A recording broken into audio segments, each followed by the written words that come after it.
रायगड, महाराष्ट्रासह देश विदेशातील ताज्या बातम्या पाहण्यासाठी मॅक्स इंडिया लाईव्ह चॅनलला सबस्क्राईब करा आणि बेल आयकॉन दाबायला विसरू नका. सारख्या लोकांना मदत करणं हे महाराष्ट्राच्या एकंदरीत अस्मितेला आणि स्वाभिमानाला परवडणार नाही आहे आणि मराठी माणसाला कमजोर करणाऱ्या भूमिका राज ठाकरे यांनी घेऊ नये अशी एकंदरीत आमच्या सारख्यांची अपेक्षा आहे. राऊत साहेब, कुणाल कामरावर आणखी 3 गुन्हे दाखल झालेले आहेत. आज सामनामध्ये रोकटोकमध्येही कुणाल कामराचं समर्थन केलं गेलं आहे आणि शिंदे आणि महायुती सरकारवर निशाणा साधलेला आहे. बघा, कुणाल कामराचं किंवा इम्रान प्रतापगडी हे लिहिणारे बोलणारे असे लोक आहेत. सुप्रीम कोर्टानं समर्थन केलं आहे, मी कशाला करू? देशाच्या सुप्रीम कोर्टानं सांगितलंय कुणाल कामराला, इम्रान प्रतापगडी, अन्य कोणालाही आपलं विधान, आपल्या भूमिका मांडण्याचा पूर्ण अधिकार आहे. या देशाचं स्वातंत्र्य इतकं कमजोर नाही आहे की एखाद्या कवितेमुळे, एखाद्या गाण्यामुळे ते डळमळीत होईल. हे सुप्रीम कोर्टाने सांगितलंय. असं असताना जर या महाराष्ट्रामध्ये कुणाल कामराच्या विरुद्ध गुन्हे दाखल होत असतील तर ते दुर्दैव आहे. एकनाथ शिंदे यांचे मंत्री खुलेआम कुणाल कामराचे खून करण्याची भाषा करतात, त्याला टायरवरती उलटा टांगून मारण्याची भाषा करतात. त्यांच्यावरती गुन्हे दाखल व्हायला पाहिजेत. गृहमंत्री तुम्ही खरे असाल आणि गृहमंत्र्यांचं कर्तव्य जर खरोखर बजावण्याची इच्छा असेल तर अशा प्रकारची वक्तव्य करणाऱ्या मंत्र्यांना लाथ मारून हाकलायला पाहिजे. ही तुमची व्यक्तिगत मतं असतील तर कॅबिनेटचा राजीनामा देऊन तुम्ही मतं मांडा. पण राऊत साहेब, जे कुणाल कामरानं गीत म्हटलं किंवा रचलं ते विडंबन नसून प्रतिमा हनन गीत आहे. मला असं बघा, आता गेले काही दिवस एकनाथ शिंदे किंवा त्यांचे लोक ज्या प्रकारचे वक्तव्य करतात ते आमचं किंवा उद्धव ठाकरेंचं प्रतिमा हनन नाही का? आहेच ना. तुम्हाला विधिमंडळात बसून कोणावरही शिंतोडे उडवायचा अधिकार आहे, हक्क आहे. आणि सामान्य माणसाला, कवी लेखकांना, साहित्यिकांना नाही, असं तुम्ही कसं काय म्हणू शकता? माननीय राज ठाकरे आहेत मनसे प्रमुख, त्यांनी सांगितलं की विधिमंडळ सरकार मंत्रिमंडळामध्ये किंवा विधिमंडळात सगळे खोकेबाई बसलेले आहेत. आता त्या खोकेबाईमध्ये देवेंद्र फडणवीस सुद्धा आले, एकनाथ शिंदे आले, अजित पवार आले, सगळे झाले ना. हे सुद्धा प्रतिमा भंजन करणारे विधान आहे. मग तुम्ही राज ठाकरेंवरती खटला दाखल करताय का? करणारच का? अधिकार आहे त्यांचा बोलण्याचा. ते नेते आहेत, आम्ही सगळे राजकारणामध्ये आहोत. कोणी साहित्यिक लेखक आहेत, त्यांना आपल्या भूमिका मांडण्याचा अधिकार आहे. व्यक्तिगत टीका जर कोणी केली असेल तुम्ही त्याविरुद्ध कायदेशीर कारवाई करू शकता. देशाचं संविधान याने वाचलेलं नाही. एकनाथ शिंदे यांनी त्यांच्या दरेगावात जावं संविधानाचं पुस्तक घेऊन, आणि त्यांची जी कोणी मंत्री लोक आहेत त्यांच्याबरोबर त्यांनी संविधान वाचनाचा कार्यक्रम ठेवावा. बोलिए। महाराष्ट्र का नया साल है और इस नए साल के शुरुआत में पीएम मोदी नागपुर में आए, क्या ये नई कोई शुरुआत है संघ और बीजेपी? बात ऐसी है कि आज हिंदू नववर्ष है, महाराष्ट्र में मराठी नववर्ष है, बहुत पवित्र दिवस रहता है, एक त्योहार है सबका. सब जगह पे आज शोभा यात्रा भी निकल रही है. कल ईद है. मोदी जी ने ईद की सौगात लगभग 40 लाख मुस्लिम भाइयों के घर घर तक पहुंचाई है और भाजपा के कार्यकर्ताओं को काम दिया है कि मस्जिदों में जाओ, हाँ, मुस्लिम मोहल्ले में जाओ, सबको गले लगाओ. ये अचानक उनको क्या हो गया मालूम नहीं मुझे. अचानक जब चुनाव आता है तो उनकी भाषा अलग होती है कि देश में मुसलमान नहीं रहने चाहिए. लेकिन अब जब बिहार का चुनाव आने लगा है और इंटरनेशनल प्रेशर बढ़ गया है तो मोदी मुसलमानों के भी मित्र बनने की कोशिश कर रहे हैं. लेकिन ये ढोंग. लेकिन आज मोदी जी जाएंगे संघ मुख्यालय में, अच्छी बात है. 10 साल में नहीं गए, प्रधानमंत्री बनकर 10 साल हो गए. मोदी जी ने संघ से दूरी रखी थी, एक दीवार थी. लेकिन अब लोकसभा में संघ के कार्यकर्ता सक्रिय नहीं और महाराष्ट्र में सक्रिय थे. उनका परिणाम जरूर दिखा है हमें भी. तो मोदी जी गए हो गए कुछ भागवत साहब से बातचीत करने के लिए. देखिए, अभी तक भारतीय जनता पार्टी के राष्ट्रीय अध्यक्ष का चयन होना चाहिए था, लेकिन उनका अंतरूनी मामला है. और मेरी जानकारी संघ चाहता है कि उनके चॉइस का राष्ट्रीय अध्यक्ष बने, इसलिए ये मामला रुक गया। तो यही मोदी जी भी है जो कह रहे थे कि बिना संघ के बाद बिना संघ की मदद से 400 पार करेंगे। हाँ, ऐसा उनका कहना था तो उसमें। नहीं हो गया ना। मोदी जी ने कहा था, नड्डा जी ने कहा था, सब हवा में थे, तो संघ ने उनकी हवा निकाल दी। जरूर महाराष्ट्र में जो निर्णय आए हैं उसमें संघ का भी योगदान है। सर एक बाकी ये चोरी मारी ये किया है ये लोगों ने, वोटर लिस्ट में गड़बड़ किया है, पैसा बांटा है, लेकिन ये करने के लिए भी संघ की ताकद लगी है। उदय सामंत सर, म्हणताय आज की सर, पिंपरी सर, एकनाथ शिंदे जे आहेत बाळासाहेब ठाकरेंचे खरे विचार घेऊन पुढे चालले आहेत। सर, त्याच्याबद्दल काय सांगाल? सर आज राज ठाकरे की सभा है। ये उदय सामंत के बारे में क्या बोलते, 10 पार्टी बदलने वाला आदमी, कभी कांग्रेस में, कभी राष्ट्रवादी कांग्रेस में, कभी शिवसेना में, कभी शिंदे गठ में, कल बीजेपी में भी जा सकते हैं। ये कहेंगे बाला साहब ठाकरे का असली वारस कौन है? कभी बाला साहब ठाकरे को मिले हैं क्या ये व्यक्ति? ये तो बाला साहब ठाकरे के बाद पार्टी में आए हैं। ऐसे गंदे लोग हमारे पार्टी में आए थे, मुझे आश्चर्य है। मैं तो उनसे हमेशा दूरी रखी है, लोगों से, ऐसे लोगों से जो एकनाथ शिंदे जी को बाला साहब ठाकरे के असली वारसदार मानते हैं, ऐसे बोलने वाले लोगों की गंदगी से मैं हमेशा दूर रहता हूँ। ये महाराष्ट्र के दुश्मन है ऐसे लोग जो ऐसी बात करती है। अरे ये तो मोदी जी के विचारों के वारस हो सकते हैं, अमित शाह के, फडणवीस के, वो भी बहुत बड़े लोग हैं मोदी शाह। जहाँ सत्ता है, ये डर के मारे भागे हुए लोग कभी बाला साहब ठाकरे के विचारधारा के वाहक नहीं हो सकते। बाला साहब निर्भय और बेडर थे, वो कभी किसी के सामने झुके नहीं। उदय सामंत जी, इतिहास पढ़िए। चले सर, राज ठाकरे की सभा है।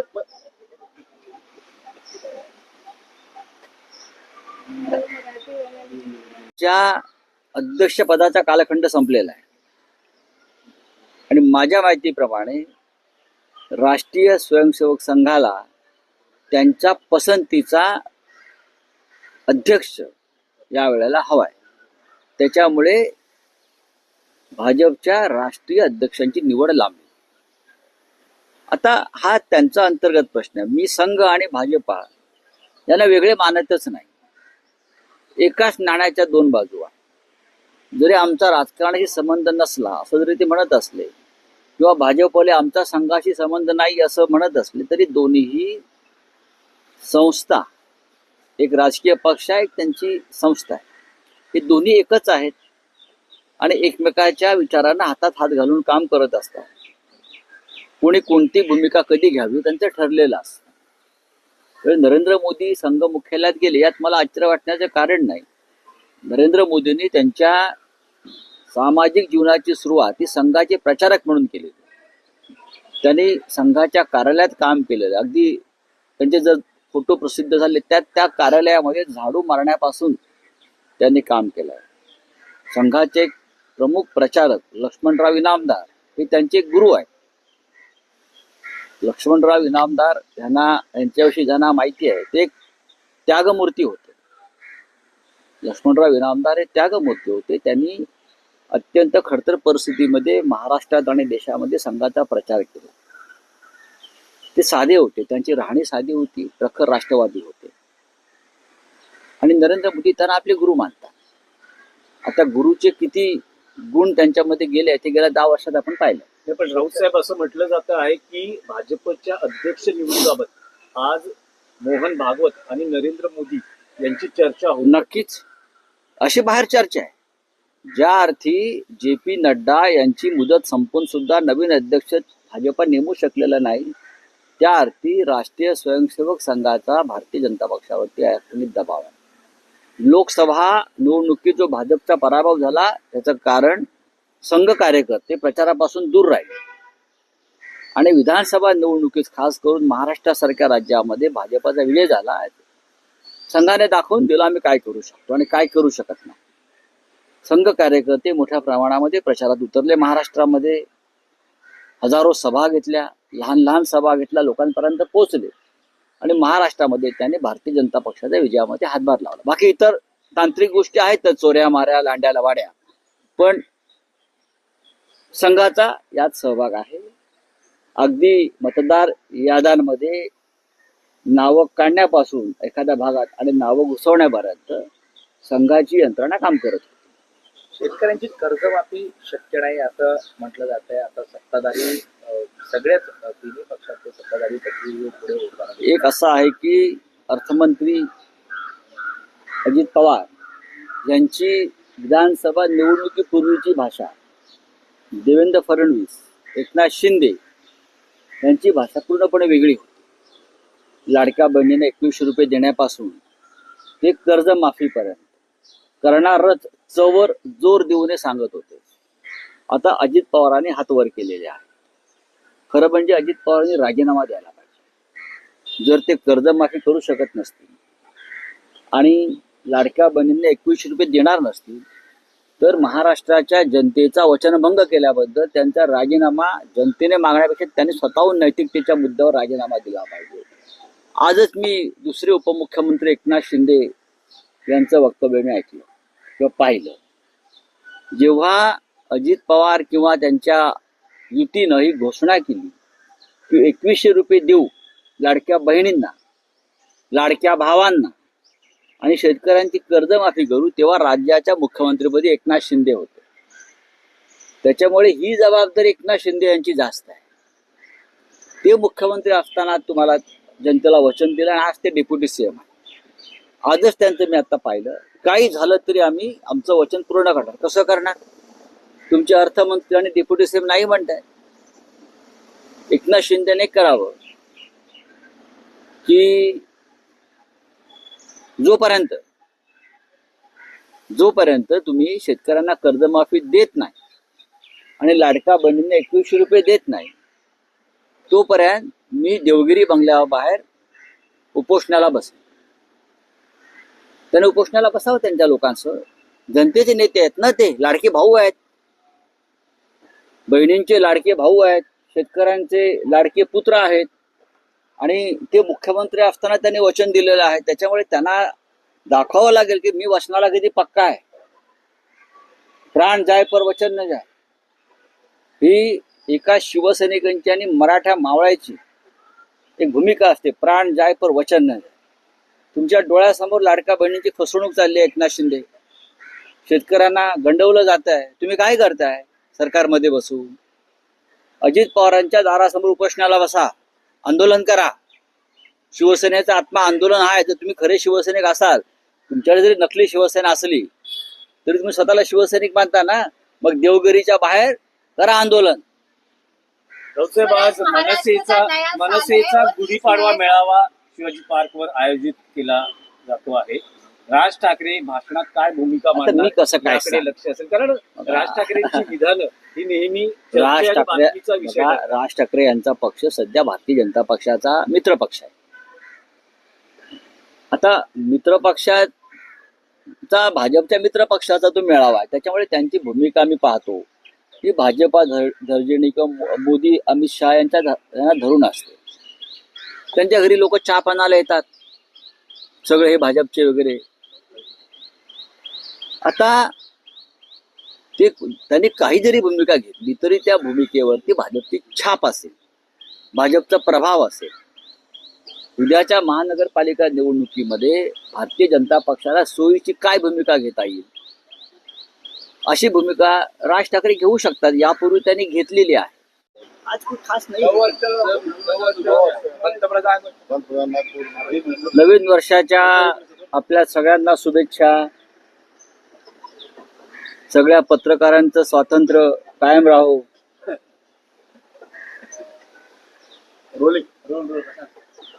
तर गुढीपाडवा 9 वर्ष आहे आणि कसं पाहताय नव्या वर्षाकडे? या नवीन वर्ष आहे, गुढीपाडवा आहे, मराठी नवीन वर्ष, हिंदू नवीन वर्ष, अशा अनेक गोष्टींनी आजचा दिवस हा वैभवशाली असतो.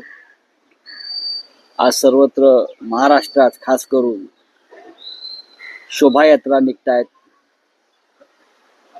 विचारांची पण देवाणघेवाण करणारे काही मेळावे होत आहेत. मला वाटतं राज ठाकरे यांचा मेळावा आहे, व्हायला पाहिजे. महाराष्ट्राची परंपरा आहे.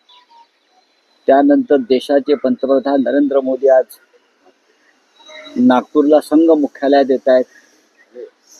त्यांच्यातला संघ स्वयंसेवक जागा झालेला आहे.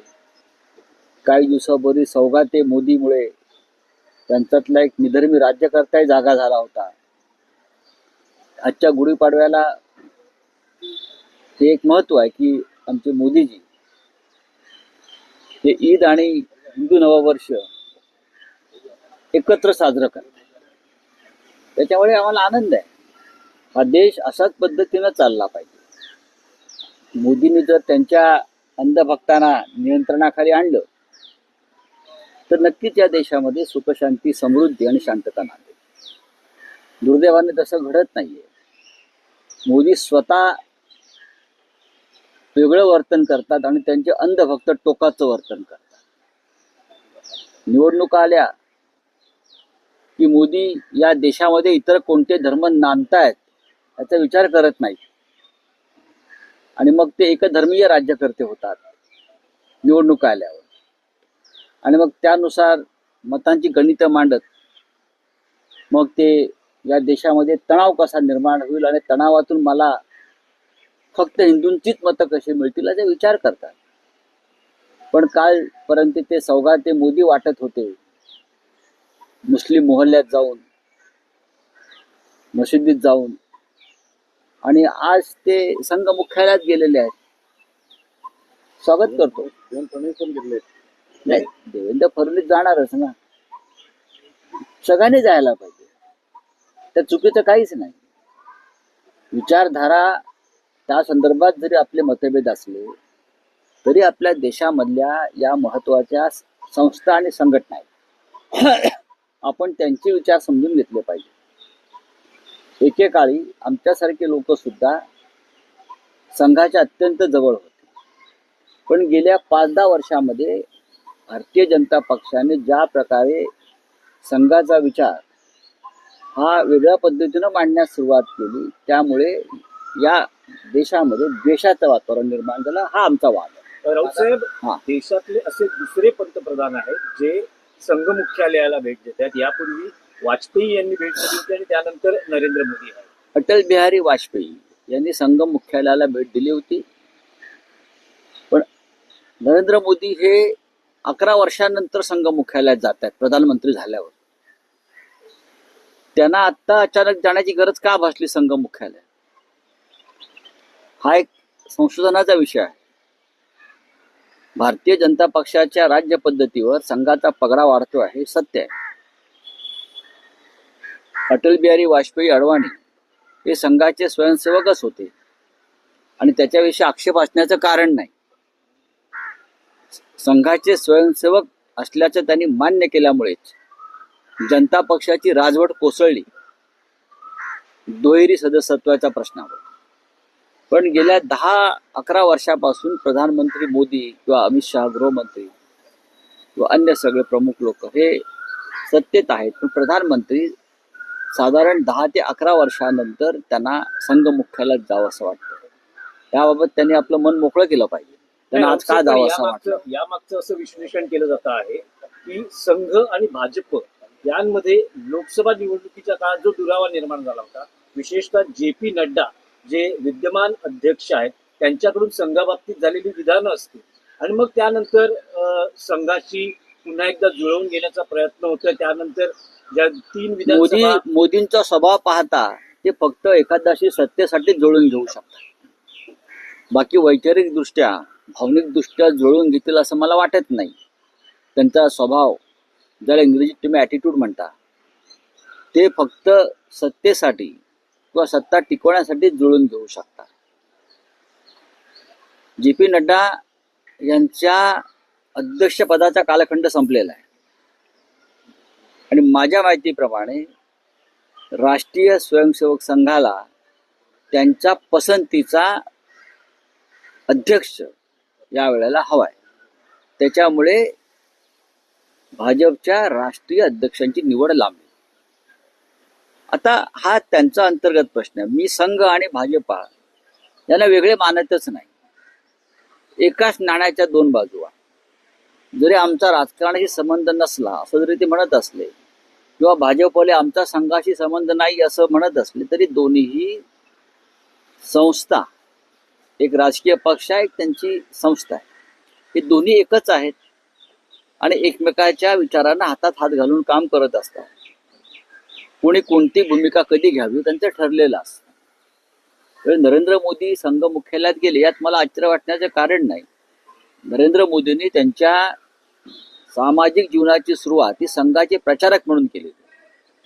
त्यांनी संघाच्या कार्यालयात काम केलेलं. अगदी त्यांचे जर फोटो प्रसिद्ध झाले त्या कार्यालयामध्ये झाडू मारण्यापासून त्यांनी काम केलं. संघाचे प्रमुख प्रचारक लक्ष्मणराव इनामदार हे त्यांचे गुरु आहेत. लक्ष्मणराव इनामदार यांच्याविषयी